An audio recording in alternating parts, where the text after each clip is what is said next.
Аргентин улс тэгвэл одоо яагаад ийм одоо сүрлийн ирмэгт хүрчвэ гэдэг дээр энэ ном дээр ингэж бичсэн байна л да. Ер нь 1900 он хүртэл Аргентин, Канада, Австрали, Америк зэрэг улс орнуудад ижил хэмжээний одоо баян тим улс орн байсан байна л да.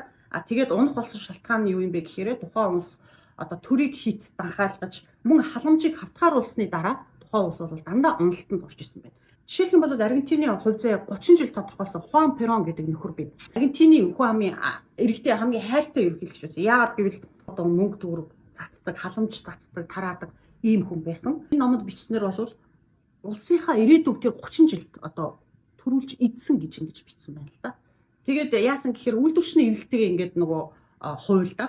Тэгээд цалинтай амралттай тэтгэвэр тэтгэмжийг одоо маш их хэмжээгээр нэмэх, цалингийн доод хэмжээ гэдэг бодлоо бий болох зэрэг одоо арга хэмжээ авсан. Компаниудтайгаа бас хуульсан. Манайны хоёр технор Эва Перон гэдэг одоо эмэгтэй байдаг. Хүн бол Эва Перон гэдэг ийм сан нэгээд бизнесүүд бол их хэмжээний одоо сайн дураараа мөнгө хандивалдаг. За эргээд төртөө бол өндөр одоо дүнтэй гэрээ байгуулад тэгээд ийм мөнгө ажил авдаг. Хэлбэл Хуан Перон, Эва Перон хоёр ямар одоо зүйл хийсэн бэ гэхээр үйлдвэрчний эвлэл, компани, хэвлэл мэдээлэл гэд өөрийнх нь талд ажиллаж хөргөлж ингэж цаашаад ажиллах нөхцөл боломжоор хангаж исэн болгонд давуу эрх олгоод үлдсэн нь бол зүгээр ядууралт живэх ийм нөхцөл байдлыг бол мань хүн бий болгосон. Хэвлэл мэдээлэл ихтэй бүдэргийг худалдаж аваад ийм бүтэн системийг угсарсан байхгүй.